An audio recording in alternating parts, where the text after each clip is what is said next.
Hi again. I just got done reacting to two videos on the Sun and Moon show. Well, yeah, two videos, but I just made into one video, so there's that. Now I'm reacting to what if Qui Gon trained Anakin, but he still turned to the dark side. How ironic.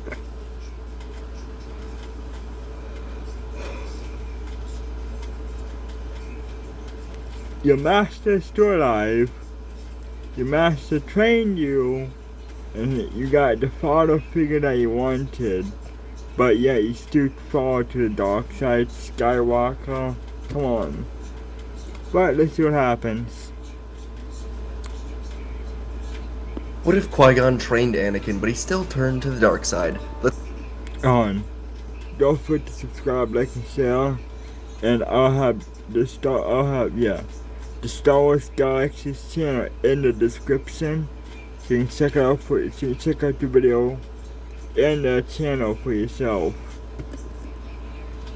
Get right into it. Our story begins on Naboo as Qui-Gon Jinn and Obi-Wan Kenobi are fighting the Sith Lord Darth Maul together as master and apprentice. Qui-Gon understands how important this duel is, not only for his own life, but for the future of the galaxy. The Sith have returned, and Qui-Gon believes that fate brought him and Anakin Skywalker together, so Anakin could be trained to defeat the Sith in due time. The three combatants moved through the plasma refinery, and Maul had one goal in mind: separate the Jedi. They were a formidable force together, but Maul knew that if he could... I remembered something. If Qui-Gon survived, and I'm not sure if Obi-Wan dies instead of Qui-Gon, but if Anakin has to fight both Qui-Gon and Kenobi on Mustafar, he ain't gonna win at all. But I think the way it is, it might be swapped. So instead of Maul killing Qui-Gon and Obi-Wan slicing Maul in half, I think this timeline, Maul kills Kenobi, and then Qui-Gon slices Maul in half. I think, I don't know. I haven't seen this, but if what I just said actually happens in this video, great. get them alone, he could win. He tried kicking Obi-Wan down a few levels, but Obi-Wan was able to hold on, and now Maul was being pushed back into the ray shield doors by both Jedi. The doors closed, separating Maul from Obi-Wan and Qui-Gon, and Maul re-evaluated his situation. He was moving into close-quarter combat with both of the Jedi. It would be an even match. He would need to prove himself to Sidious.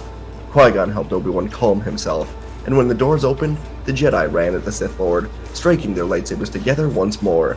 As they moved around the seemingly never-ending shaft, Maul got Qui-Gon alone, hitting him in the face with his lightsaber hilt.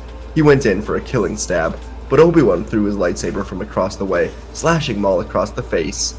The Sith apprentice tried to recover, but Qui-Gon stabbed forward instead, and Maul fell to his knees with a surprised gasp as Qui-Gon plunged his blade into his chest.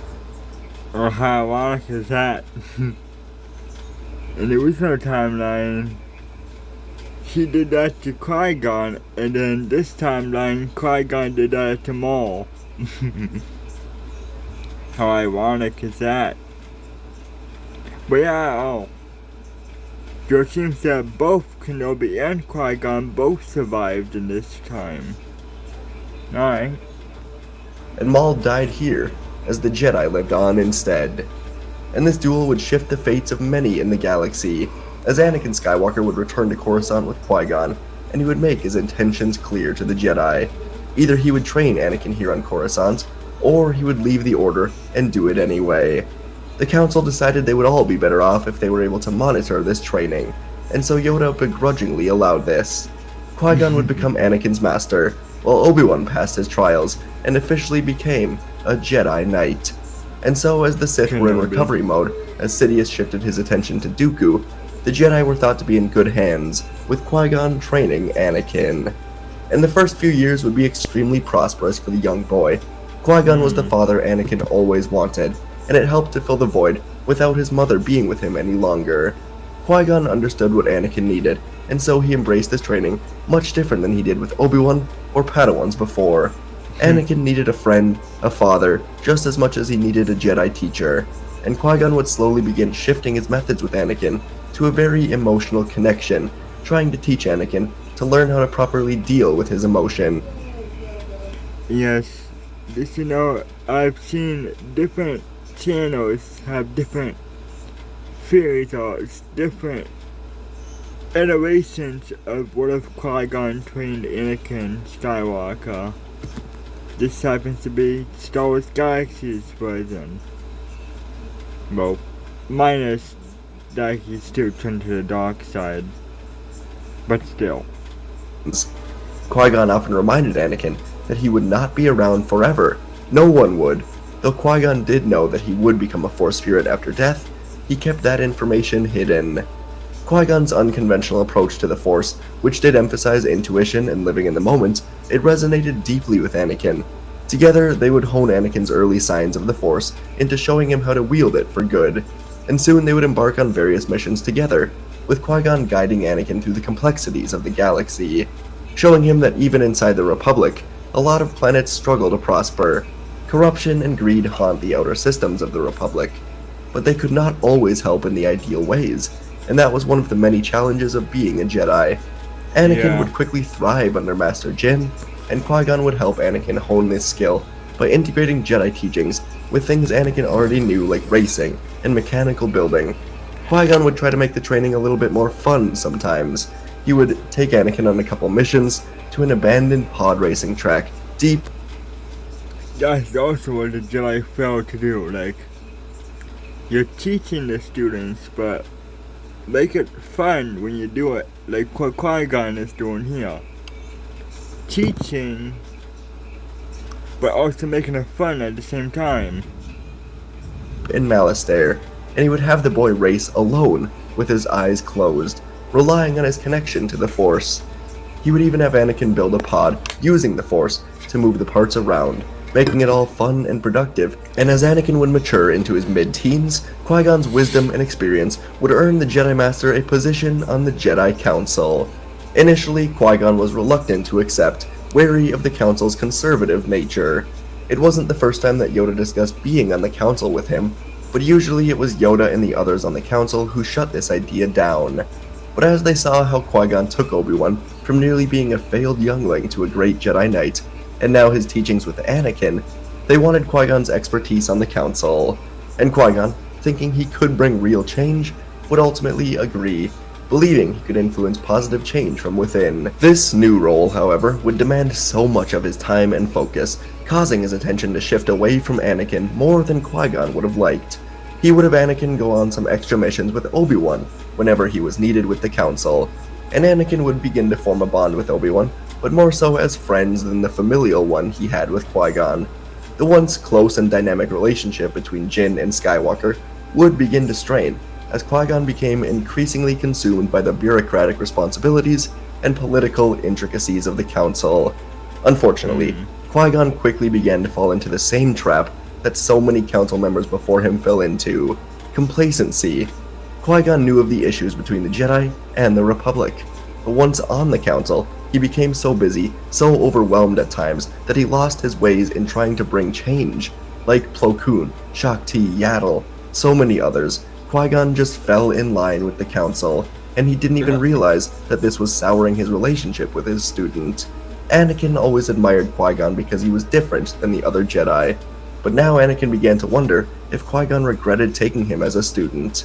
Anakin, now in his late teens, felt the deep connection he once shared with Qui-Gon fade as his master adopted a more traditional and cautious approach, aligning with the Council's stances, whether he knew he was doing it or not. Anakin, struggling with his emotions and feeling neglected, harbored some resentment that he didn't want to have, and he didn't know who to talk to other than Chancellor Palpatine, who was always inviting. Anakin's need for guidance. Qui-Gon, that was your downfall. Dude, always your downfall in situations like that. This just happens to be Qui-Gon's downfall. understanding would quickly shift from Qui-Gon to Palpatine. And this shift from Qui-Gon to Palpatine was never more prominent than the day Anakin had his first nightmare about his mother. He went to tell Qui-Gon about it that very morning, but his master said that he had a council meeting to attend to, and he promised Anakin that the two of them would talk immediately after. Qui-Gon gave his student a warm smile, not realizing how desperate Anakin was. And as Qui-Gon went to the council chambers, Anakin went to Palpatine's office. Excuse me, can I get this? ไม่ได้ฝรั่งที่ไหนเขากินกัน He told the Chancellor about his nightmare, and Palpatine saw an opportunity here. He had a way to gain Anakin's trust for good. Palpatine told Anakin it is their responsibility to help those in need, so he gifted Anakin his personal shuttle for the day, along with his royal guard, sending Anakin to Tatooine to rescue his mother. Anakin was extremely grateful for this, and he felt like Palpatine truly cared for him. And because Anakin went after his mother after the first nightmare, instead of waiting for them to pile up, Again, I feel like this theory has this video. Like, I think I reacted to another Star Wars What If. I think like a couple of months ago, I think it was, or a year ago, I'm not sure. But in that video, I said, I like how it's turned into from what the title says into many what ifs instead. Like this part right here. It's coming to be from what if Qui-Gon trained Anakin Skywalker but he's still turning to the dark side, into what if Palpatine gave Anakin his personal shuttle to save his mother, to save his mom. Like, it's going from one what if to another what if. Oh, you were painting the true nature. So yeah, I like how like slowly integrating like this what if into another what if that's mixing into the video. So it went from again, what if Qui-Gon trained Anakin but he still turned dark side, and now we're doing this point in the video is becoming what if Palpatine gave Skywalker his personal shuttle to save his mom on Tatooine. he and the royal guards arrived at the Lars homestead right as the Tusken raid was going on. Anakin and the guards jumped in to defend the people here, and after just a few minutes of showing off their weapons, the Tuskens retreated. Shmi, who was now part of the Lars family, saw Anakin, and the two of them shared a wonderful embrace. After a meal together where they caught up, and Anakin felt happier than ever, he contacted Palpatine with the very good news. And Palpatine had even more good news for Anakin as well. He told young Skywalker that he has purchased an apartment for Shmi and the Lars family. They can live on Coruscant if they so choose. Anakin was so thankful to Palpatine. This man was so kind, and he never asked for anything in return. Anakin believed Palpatine was acting more like a Jedi than his own master was. Something so good can't be good at all. Something like what Palpatine doing is too good. Nothing can be too good without any cost. Recently, and soon enough, Shmi and the Lars would accept this offer, moving to Coruscant, where an apartment was paid for, and an array of local job offers were made available to them. While helping the Lars family move in, Anakin found out a crazy coincidence about this apartment. It was just one floor below the apartment of Padme Amidala. Anakin couldn't believe his luck as he ran into his old friend, and the two of them caught up, while Anakin tried to keep his cool. Ultimately, Palpatine told Anakin this would all be their little secret, and Anakin would soon be back in the temple. When Qui-Gon asked Anakin what he wanted to discuss the other day, Anakin said it was nothing, and the two of them continued to drift apart. When the Clone Wars eventually came around, Qui-Gon agreed with the Council's idea that the Jedi must lead the clones into battle against the Separatists. The old version of him may have disagreed, but somewhere along the way, Qui-Gon lost himself, blending in with the rest of the Jedi. And as the war got underway, Anakin was made a Jedi Knight, and he was able to lead his own battalion of clones, just like Qui-Gon and his new friend, Obi-Wan. The war would go on, and Palpatine would continue to be the new father figure for Anakin, slowly convincing Anakin that the Jedi played a large role in the war dragging on. Padme and Anakin would end up on missions together, whether it was for protection or negotiation, and as expected, they fell in love, marrying each other in secret. Qui-Gon and Anakin would still talk quite a bit, and their relationship actually got a bit better during the war, and Qui-Gon thought everything was alright. He could tell that his relationship with Anakin was different, but he thought it was due to him growing up, learning to let go, and also just dealing with the war. But the breaking point for their relationship with the Jedi would come late in the war. A separatist spy broke into the Jedi Temple, stealing a datapad containing upcoming battle plans. The spy was caught and chased through Coruscant by a group of Jedi Knights. And all of this was a secret plot by Palpatine. He hired this spy to get caught by the Jedi, and in the ensuing chase across Coruscant, the spy pretended to have their speeder hit by the Jedi, crashing hard into the ground, right into the Republic Aid Center that Shmi Skywalker was working at. Shmi loved helping people during this war, and the stolen speeder crashed right into her workplace, killing her and many of the injured civilians inside. And Palpatine would have the reports of this frame it to make it look like the Jedi were responsible for this crash. When Anakin heard about this, he was completely heartbroken.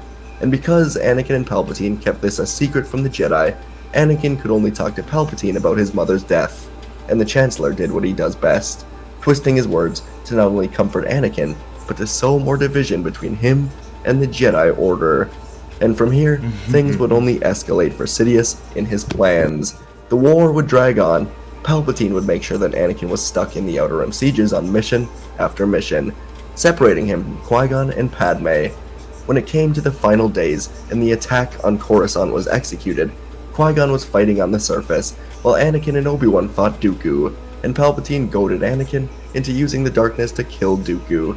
That night, as it seemed like the war would soon be coming to an end, Palpatine put the nail in the coffin by influencing Anakin's fears as he slept, showing him visions of Padme dying due to the Jedi, just like how Anakin blamed the Jedi for participating in the war for his mother's death. Anakin would see lightsabers, he would see Padme screaming in pain, and events would play out with Anakin's frustration growing over time, with him feeling like only Palpatine could truly listen to him, until Grievous was located. The Council would ultimately decide to send Qui-Gon and Obi-Wan to Utapau, the two Jedi who killed Darth Maul. The two Jedi would end this war today, and Anakin was sent to spy on the Chancellor. Qui-Gon and Obi-Wan did argue heavily not to have Anakin spy on a friend, but they were overruled by the rest of the Council. And so as Qui-Gon and Obi-Wan were fighting Grievous, Palpatine revealed the truth to Anakin. He is the Sith Lord who knows the way to discover the power to stop people from dying. Anakin would soon commit himself to the dark side in a moment of desperation, helping Palpatine kill a Jedi squad led by Mace Windu that came to arrest him. And Sidious deemed Anakin as his new apprentice, telling Anakin that in order to save Padme, they must wipe out the Jedi Order, including his master, Qui-Gon Jinn, so the Jedi cannot be the ones that kill her, like they did with his mother. So Order 66 was executed, and Anakin stormed the temple with the 501st behind him. The turn to the dark was felt too late by almost every single one of the Jedi, and they all fell to their clone troopers in battle.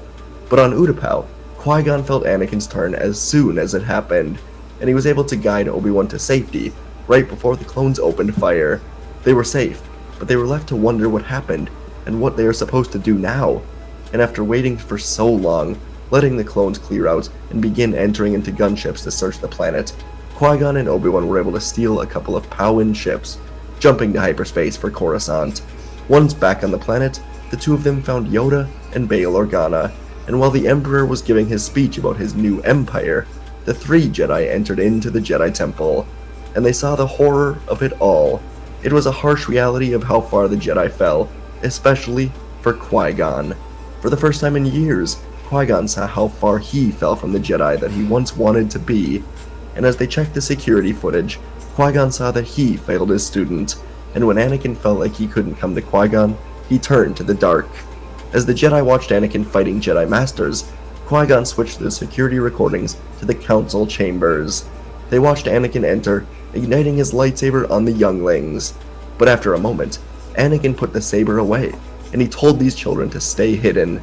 This was shocking, but it gave Qui-Gon some hope. There's still good in his student. When Anakin entered the council chambers, he did ignite his blade, and he was intent on cutting down the younglings, but as they looked to him in fear, Anakin saw himself in all of them.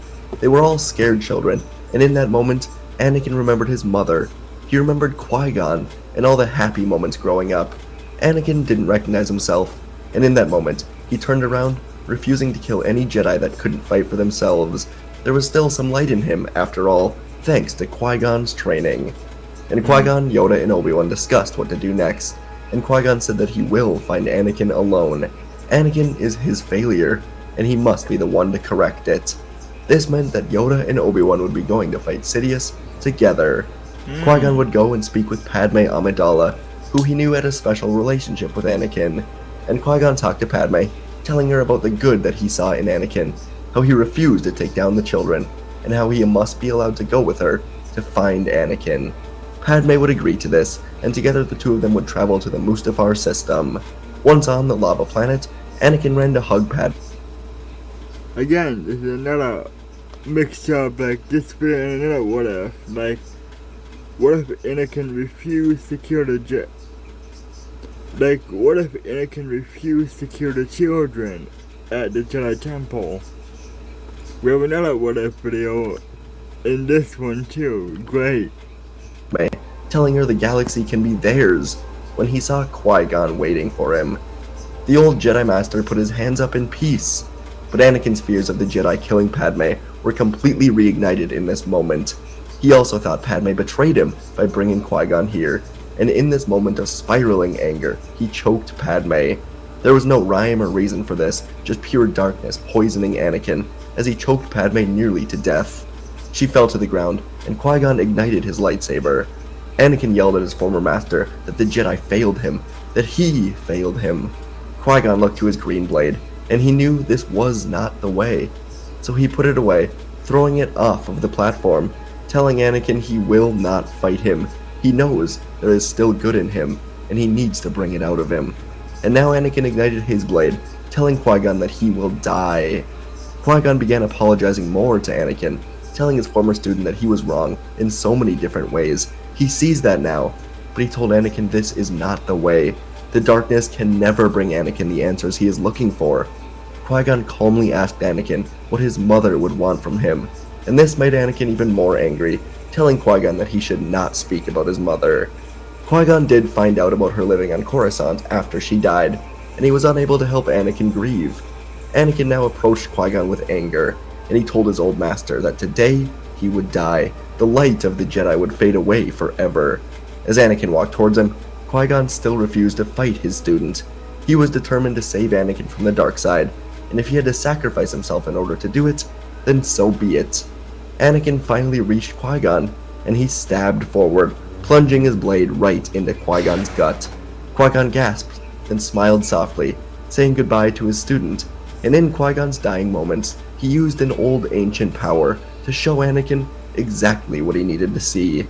Qui-Gon fell to the ground, barely clinging to life, and as Anakin watched him fall, he heard a warm, familiar voice behind him. It was his mother.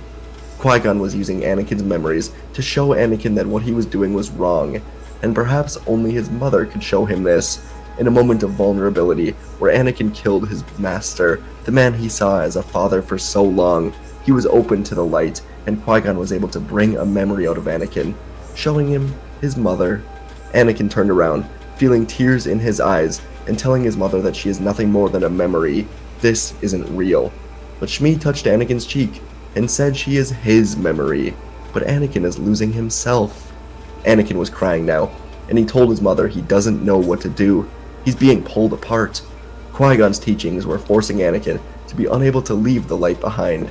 He couldn't finish the job in the temple. Shmi told Anakin that it's time for him to make a decision for himself, telling Anakin that he is powerful, but his power has gotten those that he loves killed, and it matters how he uses that power now. Shmi looked to Padme, nearly dead on the ground, and she told Anakin that there is still time to save her. Anakin said only his new dark powers can keep her alive, but Shmi said he knows that is not true. Shmi smiled once more, telling Anakin she loved him, before she faded away. and Anakin was left alone. Qui-Gon was dead, but Anakin decided he had to trust the memory of his mother. He let go of the dark and let back in the light, and in this moment, when Anakin accepted the light once more, the voice of Qui-Gon was able to come to him from beyond the living force. And he told Anakin they can save Padme together, but only if Anakin trusts in the light. Anakin said he does, and Qui-Gon guided Anakin to kneel next to his wife and begin using the Force to give her his own life force, healing her. Anakin poured his light into Padme, and her eyes opened back up. She looked up to Anakin, and Anakin apologized, telling Padme he will always love her. And then Anakin fell to the ground, dead.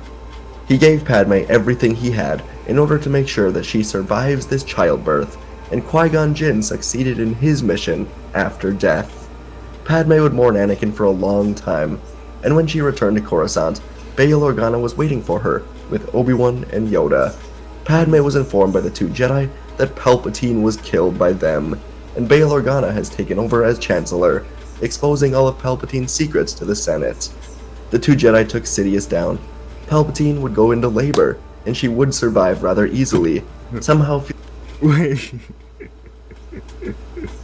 No. Who will go to labor? No. Again, the crew will go. I can't.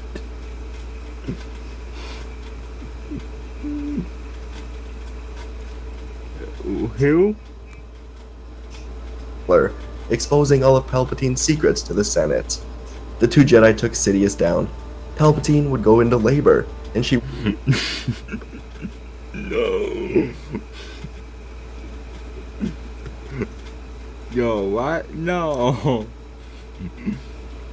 Yeah, let's kill Palpatine, and then Palpatine goes into labor. No. Oh. How the...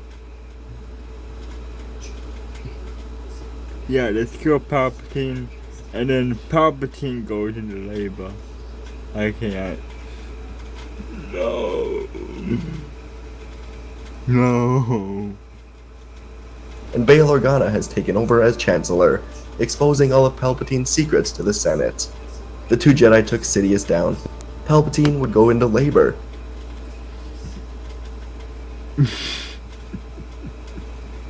No. Padme, not.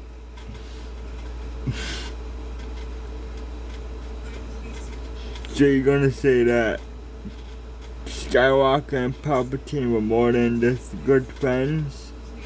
Okay. And she would survive rather easily, somehow feeling the presence of Anakin around her, like he was still here, watching over them. The Republic and the Jedi Order would begin rebuilding, and the ghost of Qui-Gon would guide Yoda and Obi-Wan into finding themselves once more, and finding more Jedi across the galaxy, while Padme began raising Luke and Leia on Naboo with her family. It was a new era, and soon the twins would begin Jedi training under a surviving, rebuilding Jedi Order. And folks, that is our story for today. There's a few things I really wanted to focus on. One, just this angle as a whole. You know, Qui-Gon in these stories where Qui-Gon survives, it's almost inevitable, right, that Anakin just doesn't turn to the dark side. But I thought, what if we really just take a different approach? And it may not be the most realistic approach, but I thought, how do we do it? Well, Qui-Gon just falls in line with the rest of the Jedi, because that's just how it kind of has gone with the rest of the Order. So that was the goal here, make him join the Council, have him fall in line, and ultimately have Palpatine's manipulations jump up to a new level, with him kind of turning Anakin on Qui-Gon, helping with his mother much more than the Jedi ever did, and yeah, ultimately just separating Anakin and Qui-Gon with Palpatine's manipulations. I thought it was a fun route, and then having Anakin come back, I think ultimately Qui-Gon would be the one to bring him back, using the power that Leia used in The Rise of Skywalker to show Ben Solo Han. So, wanted to incorporate that, so appreciate you guys. Let me know what you thought. Thanks for watching, and I'll see you in the next video. Bye for now. Don't forget to subscribe, like, and share. And also don't forget to go and check out my reaction playlist to see more of my reactions that I've done on the channel. Well, not this channel, but not this channel, but see more reactions I've done on my channel, I meant. Alright. But anyway, yeah, I'll have their channel in the description below, so you can check out the original video for yourself. Bye for now. And again, don't forget to subscribe, like, and share. Check out my reaction playlist. And don't forget to check out their channel as well. And yes, the video that's underneath me right here, right now, I'm gonna do a reaction to this channel, this video under me in a couple of minutes anyway, so I wanna do a reaction to this later on tonight. But anyway, bye for now. Don't forget to subscribe, like, and share. And I'll see you next time. Bye.